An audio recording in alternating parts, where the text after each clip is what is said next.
Hi dears, എല്ലാവർക്കും എൻ്റെ ചാനലിലേക്ക് സ്വാഗതം. ഇന്ന് ഞാനിവിടെ ഈ ഒരു ബോട്ടിലിൽ ലാൻഡ്സ്കേപ്പ് പെയിൻറ്റിംഗ് ആണ് നിങ്ങൾക്ക് കാണിച്ചു തരുന്നത്. നല്ല സൂര്യൻ ഉദിച്ചു വരുമ്പോഴുള്ള ഒരു പിക്ചറാണ് ഞാനിവിടെ ചെയ്യാൻ ഉദ്ദേശിക്കുന്നത് കേട്ടോ. ഈ കുപ്പിയുടെ 4 സൈഡിലായിട്ടും ഞാൻ ഡിഫറെൻറ്റ് പെയിൻറ്റിംഗ് ആണ് ചെയ്യാൻ ഉദ്ദേശിക്കുന്നത്. അപ്പോൾ നിങ്ങളിതൊന്ന് കണ്ടു നോക്കുക. ആദ്യം ഞാൻ ചെയ്യുന്ന പെയിൻറ്റിംഗ് ഒരു സൺറൈസായി വരുന്ന ഒരു പെയിൻറ്റിംഗ് ആണ്. അപ്പോൾ അതിനായിട്ട് ഞാനിവിടെ യൂസ് ചെയ്യുന്ന കളേഴ്സ് എന്ന് പറയുന്നത് ഓറഞ്ചും ലെമൺ യെല്ലോ ആൻഡ് വൈറ്റ്. ഈ ഒരു കളർ യൂസ് ചെയ്തിട്ടാണ് നമ്മൾ ആ ഒരു സൺറൈസ് മൊമെൻറ്റ് ചെയ്തെടുക്കാൻ പോകുന്നത്. അപ്പോൾ അതെങ്ങനെയാണെന്ന് നമുക്ക് കണ്ടു നോക്കിയാലോ. ഞാൻ ചെറിയൊരു ടേപ്പ് റൗണ്ട് ഷേപ്പിൽ കട്ട് ചെയ്തിട്ട് ആ സെൻറ്റർ ഒരു മുകളിൽ നിന്ന് ഒരു കുറച്ചിറക്കി ഞാൻ ഒട്ടിച്ച് വെച്ചിട്ടുണ്ട്. അതിൻ്റെ മുകളിലേക്കാണ് ലെമൺ യെല്ലോയും ഓറഞ്ചും കൂടി ഞാൻ മിക്സ് ചെയ്തിട്ട് ഇങ്ങനെ പെയിൻറ്റ് ചെയ്ത് കൊടുക്കുന്നത് കേട്ടോ. നമുക്കറിയാം സൺറൈസായി വരുന്ന സമയത്ത് ആ ഒരു ഷെയ്ഡായിരിക്കും എപ്പോഴും കാണുക. ഓറഞ്ചും യെല്ലോയും ആയിരിക്കും കൂടുതലായിട്ട് നമുക്ക് കാണാൻ സാധിക്കുക. അപ്പോൾ ആ ഒരു കളറിലാണ് നമ്മൾ ആ ഒരു സ്കൈ ചെയ്തെടുക്കാൻ പോകുന്നത് കേട്ടോ. അപ്പോൾ ഇതാ നമ്മൾ ഓറഞ്ച് കൊടുത്തു, യെല്ലോ കൊടുത്തിട്ടുണ്ട്. ഇനി അതൊന്ന് ബ്ലെൻഡ് ചെയ്തെടുക്കുകയാണ് നമ്മൾ ചെയ്യുന്നത്. ഓറഞ്ചും യെല്ലോയും കൂടെ നമ്മൾ നല്ലപോലെ ഒന്ന് ബ്ലെൻഡ് ചെയ്തെടുക്കുകയാണ് ചെയ്യുന്നത് കേട്ടോ. കണ്ടോ? അപ്പോൾ നല്ലപോലെ ഞാനത് ബ്ലെൻഡ് ചെയ്തെടുക്കുന്നുണ്ട്. ബാക്കി 3/4 പോർഷനും നമ്മൾ വെറുതെ വിട്ടേക്കുവാണ്. അവിടെ നമുക്കൊരു ലേക്കോ അല്ലെങ്കിൽ ഒരു സീ പോലെയൊക്കെ ഒന്ന് ചെയ്യാൻ വേണ്ടിയിട്ടാണ്. ഇപ്പോൾ ഞാൻ മുകളിലേക്ക് എന്താ പറയുക ബേൺ സിയന്ന കളറും കൂടി ഒന്ന് കൊടുക്കുന്നുണ്ട്. കാരണം ആ കുറച്ചൊരു ഡാർക്കർ ഷെയ്ഡ് മുകളിൽ കിട്ടാൻ വേണ്ടിയിട്ടാണ് ആ ഒരു കളറും കൂടി ഞാൻ മിക്സ് ചെയ്ത് കൊടുക്കുന്നത് കേട്ടോ. അതും കൂടി ഈ ഒരു ഓറഞ്ചിനോടും യെല്ലോയോടും ഒക്കെ ഒന്ന് ബ്ലെൻഡ് ചെയ്ത് വരണം. അതുവരെ ഒന്ന് നമ്മൾ ആ ഒരു കളറ് കൊടുത്തുകൊണ്ടിരിക്കുകയാണ് ചെയ്യുന്നത്. അപ്പോൾ നമുക്ക് ആ ഒരു മിക്സിങ് കറക്റ്റായിട്ട് വരുന്ന വരെ നമ്മളതൊന്ന് പെയിൻറ്റ് ചെയ്ത് കൊടുക്കുക. അപ്പോൾ ആ ഒരു ഓവൽ ഷേപ്പിനകത്തേക്കാണ് നമ്മൾ ഈ ഒരു പെയിൻറ്റിങ് ചെയ്തെടുക്കുന്നത് കേട്ടോ. ഇനി നമ്മൾ ചെയ്യാൻ പോകുന്നത് ഇതേപോലെ തന്നെ താഴ്വശത്തേക്കും സെയിം കളേഴ്സ് തന്നെയാണ് നമ്മൾ കൊടുക്കുന്നത്. പക്ഷേ നമ്മൾ ആ ഒരു സീ ഒക്കെ ചെയ്തെടുക്കുമ്പോൾ നമ്മുടെ ആ ഒരു ഷാഡോ ഒക്കെ വരുന്നതും ഒക്കെ നല്ല ഭംഗിയായിട്ട് ഞാനിതിൽ ചെയ്ത് കാണിച്ചു തരാം. അതിനായിട്ട് ഇത് സീ ചെയ്യാൻ പോവാണ്. അതിനായിട്ട് ഞാൻ അവിടെ ഒരു ടേപ്പും കൂടി ഒട്ടിച്ച് കൊടുക്കുന്നുണ്ട്. അതായത് കറക്റ്റ് ലെവൽ കിട്ടാൻ വേണ്ടിയിട്ടാണ്. അപ്പോഴാണ് നമ്മൾ ആ ഷാഡോസൊക്കെ കൊടുക്കുമ്പോൾ കുറച്ച് നല്ല ഭംഗിയായിട്ട് ചെയ്യാൻ പറ്റുക. അപ്പോൾ അതേ നമ്മുടെ സ്കൈ നമുക്ക് ഒന്നും കൂടി ഒന്ന് ക്ലിയർ ചെയ്തെടുക്കാനുണ്ട്. അപ്പോൾ അതിനായിട്ട് ഇത് അവിടെ മീഡിയം യെല്ലോ കളറും കൂടി ഞാൻ യൂസ് ചെയ്യുന്നുണ്ട് കേട്ടോ. മീഡിയം യെല്ലോ അല്ലെങ്കിൽ ഡീപ്പ് യെല്ലോ അതൊക്കെ നമുക്ക് യൂസ് ചെയ്യാം ഇതിൻ്റെ കൂടെ. ആ ഒരു ഷാഡോ ചെയ്തെടുക്കാൻ വേണ്ടിയിട്ടാണ് നമ്മൾ, അതായത് സൂര്യൻ ഉദിച്ച് വരുമ്പോൾ നമുക്ക് ആ ഒരു സീൽ അതിൻ്റെ ഷാഡോ കാണാൻ പറ്റില്ലേ. അപ്പോൾ അത് കാണാൻ വേണ്ടിയിട്ടാണ് ആ ഒരു മീഡിയം യെല്ലോ കളർ നമ്മൾ താഴേക്ക് യൂസ് ചെയ്യുന്നത്. ആ ബാക്കിയുള്ള പോർഷൻ കംപ്ലീറ്റ് നമ്മൾ സീ പോലെ ചെയ്തെടുക്കുകയാണ് ചെയ്യുന്നത്. ഇനി നമ്മൾ ഓറഞ്ച് കളറും കൂടി, അതായത് ഈ ഒരു സൺറൈസായി വരുന്ന സമയത്ത് വെള്ളത്തിനും കൂടി ആ ഒരു ഷെയ്ഡ് തന്നെയായിരിക്കും കാണാൻ സാധിക്കുക. അപ്പോൾ അതിന് വേണ്ടിയിട്ട് നമ്മൾ എടുക്കുന്നതും അതേ കളേഴ്സ് തന്നെയാണ്. മീഡിയം യെല്ലോ, ലെമൺ യെല്ലോയ്ക്ക് പകരം മീഡിയം യെല്ലോ യൂസ് ചെയ്യുന്നേ ഉള്ളൂ, കുറച്ചും കൂടി ഡാർക്ക് ഷെയ്ഡ് കിട്ടാൻ വേണ്ടിയിട്ടാണ്. അതിൻ്റെ കൂടെ ഓറഞ്ചും ബേൺ സിയന്ന കളറും കൂടി മിക്സ് ചെയ്തിട്ടാണ് നമ്മൾ ആ ഒരു സീ ചെയ്തെടുക്കാൻ പോകുന്നത്. അപ്പോൾ ഇതാ ആദ്യം ഞാൻ ആ ഒരു മീഡിയം യെല്ലോ കളർ ഒന്ന് താഴേക്ക് സ്ട്രോക്ക് ചെയ്ത് കൊടുക്കുകയാണ്. കണ്ടോ? ഇങ്ങനെ ജസ്റ്റ് ഒന്ന് സ്ട്രോക്ക് ഇട്ട് കൊടുക്കുക. അതിനുശേഷം ബാക്കിയുള്ള കളേഴ്സും കൂടി മിക്സ് ചെയ്ത് കൊടുക്കാം നമുക്ക്. വളരെ ഈസി ആയിട്ട് ചെയ്യാൻ പറ്റിയൊരു പെയിൻറ്റിംഗ് ആണ് കേട്ടോ. നമ്മൾ കാണുമ്പോൾ കുറച്ച് ബുദ്ധിമുട്ടൊക്കെ തോന്നുന്നുണ്ടെങ്കിൽ നമുക്ക് ഈസി ആയിട്ട് ചെയ്യാൻ പറ്റിയൊരു പെയിൻറ്റിംഗ് ആണ് സൺറൈസിൻ്റെ ഒരു പെയിൻറ്റിംഗ് ലാൻഡ്സ്കേപ്പ്. അപ്പോൾ ഇത് വളരെ ഈസി ആയിട്ട് നമുക്ക് ചെയ്യുകയും ചെയ്യാം. നമ്മുടെ ബ്രഷ് സ്ട്രോക്കുകളാണ് നമ്മൾ ശ്രദ്ധിക്കേണ്ടത്. നമ്മൾ എങ്ങനെയൊക്കെ ബ്രഷ് മൂവ്മെൻറ്റ് ഉണ്ടോ അതിനനുസരിച്ചായിരിക്കും നമ്മുടെ പിക്ചറിൻ്റെ പെർഫെക്ഷൻ കിട്ടുക.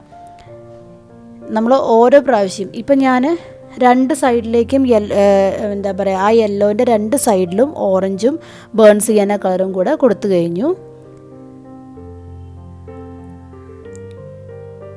ഇനി നമ്മൾ കുറച്ചും കൂടി ഡാർക്കർ ആക്കി കൊടുക്കാൻ വേണ്ടിയിട്ട് ഡാർക്ക് ബ്രൗൺ കളറും കൂടെ മിക്സ് ചെയ്തിട്ട് ഒന്ന് അടിച്ചു കൊടുക്കുന്നുണ്ട്.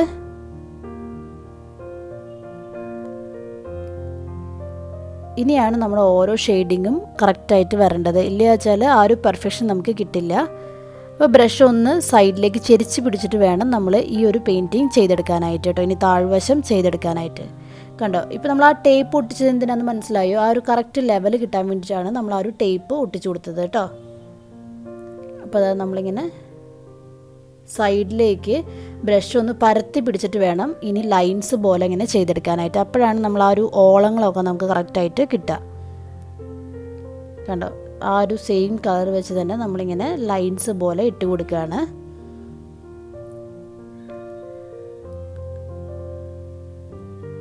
ഇപ്പോഴും നമ്മുടെ ആ ഒരു പിക്ചറിൻ്റെ പെർഫെക്ഷൻ ആയിട്ടില്ല, ലാസ്റ്റ് പ്രൊസീജിയർ ഒന്നും ആയിട്ടില്ല കേട്ടോ. ഇപ്പോൾ ഇത് നമ്മൾ ഫിനിഷിങ് വരുത്തിക്കൊണ്ടിരിക്കുകയാണ്. ആ സൂര്യൻ ഉദിച്ച് വരുന്ന ഭാഗത്തൊക്കെ നമ്മൾ കുറച്ചും കൂടി യെല്ലോ ഷെയ്ഡ് കൂടുതൽ കൊടുക്കുകയാണ് ചെയ്യുന്നത്. ഇപ്പോഴും ഞാൻ ആ സൂര്യൻ കിട്ടാൻ വേണ്ടിയിട്ട് ഒട്ടിച്ചു കൊടുത്തിട്ടുള്ള ടേപ്പ് റിമൂവ് ചെയ്തിട്ടില്ല. അതും കൂടി റിമൂവ് ചെയ്യുമ്പോഴേ നമുക്ക് ആ ഒരു കറക്റ്റായിട്ടുള്ള പിക്ചറിൻ്റെ ആ ഒരു സംഭവം നമുക്ക് മനസ്സിലാവുള്ളൂ കേട്ടോ, എങ്ങനെയാണ് ഇത് വരുന്നതെന്നുള്ളത്.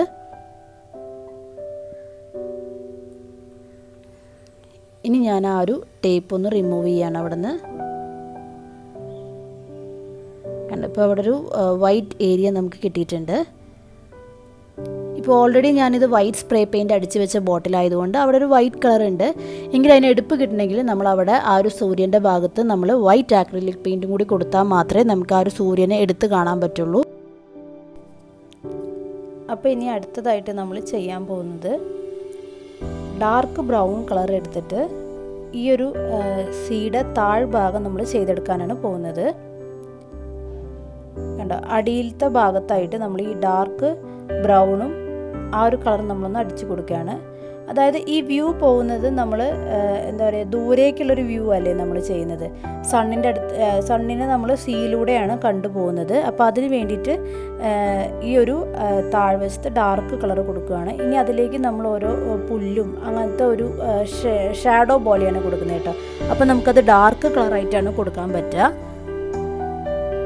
എപ്പോഴും നമ്മൾ ഒരു സൺറൈസൊക്കെ ആയി വരുന്ന ഒരു പിക്ചർ കാണുമ്പോൾ നമുക്ക് കളേഴ്സ് വേറെ കൂടുതലായിട്ട് കാണാൻ സാധിക്കില്ല. അധികവും നമ്മൾ കാണുന്ന ഒരു വ്യൂ എന്ന് പറയുന്നത് ഷാഡോ പോലെ ആയിരിക്കും. അതായത് ബ്ലാക്കോ അല്ലെങ്കിൽ ഡാർക്ക് ബ്രൗൺ ഷെയ്ഡിലായിരിക്കും അതിന് മുൻപിൽ നിൽക്കുന്ന മരങ്ങളോ അല്ലെങ്കിൽ അതെന്താണേലും പുല്ലോ ഒക്കെ ആണെങ്കിൽ നമുക്കൊരു ഡാർക്കർ ഷെയ്ഡായിട്ടായിരിക്കും കാണുക. അതിൻ്റെ ആക്ച്വൽ കളർ നമുക്ക് അപ്പോൾ കാണാൻ സാധിക്കില്ല.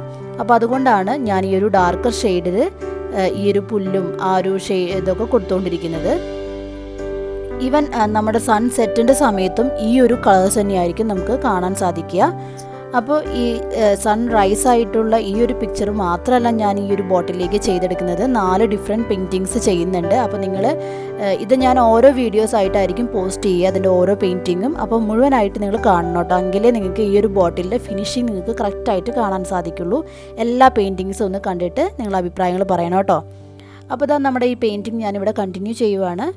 അപ്പോൾ ദേ കണ്ടോ, ആ ഒരു എന്താ പറയുക, നല്ല ഭംഗിയുള്ള ആ ഒരു പുല്ല് നമ്മളിവിടെ നമ്മുടെ നാട്ടിലൊക്കെ കണ്ടിട്ടുണ്ടായിരിക്കും. ഒരു എന്താ പറയുക, ഒരു നീളത്തിലുള്ള ഒരു തണ്ടായിട്ട് വന്നിട്ട് അതിൻ്റെ അറ്റത്ത് ഇങ്ങനെ നല്ല പഞ്ഞി പോലുള്ളൊരു ടൈപ്പ് ഓഫ് പുല്ല് നമ്മൾ കണ്ടിട്ടുണ്ടാവും അല്ലേ. അതാണ് ഞാനിവിടെ ചെയ്യാൻ ശ്രമിച്ചേക്കുന്നത് കേട്ടോ. അപ്പോൾ അതേ നമ്മളിവിടെ നമ്മുടെ സീയിലേക്കുള്ള ഓളങ്ങളൊന്ന് ഭംഗിയാക്കി കൊടുക്കുകയാണ്. അതിനായിട്ട് ഞാൻ യൂസ് ചെയ്യുന്നത് ഒരു എന്താ പറയുക, ലൈൻ ബ്രഷ് വെച്ചിട്ടിങ്ങനെ വൈറ്റ് കളറിൽ ഞാനൊന്ന് ഇങ്ങനെ ലൈൻസ് ഇട്ട് കൊടുക്കുകയാണ് ചെയ്യുന്നത്. അപ്പോഴേ നമുക്ക് ആ ഒരു ഓളങ്ങൾ കറക്റ്റായിട്ട് കാണാൻ സാധിക്കുള്ളൂ. കണ്ടോ? ആ ഒരു വൈറ്റ് ഷെയ്ഡ് വരുമ്പോഴാണ് നമുക്ക് ആ ഒരു ഓളങ്ങൾ കൃത്യമായിട്ട് കാണാൻ പറ്റുന്നത്. ഇനി നമുക്ക് അടുത്തതായിട്ട് ചെയ്യാനുള്ളത് വൈറ്റ് കളർ ഞാൻ ആ ഒരു സൂര്യനിലേക്ക് കൊടുക്കുവാണ്. കണ്ടോ? ആ ഒരു വൈറ്റ് വരുമ്പോഴാണ് നമുക്ക് കറക്റ്റായിട്ടുള്ള ആ ഒരു ലുക്ക് കിട്ടുന്നത്. കണ്ടോ?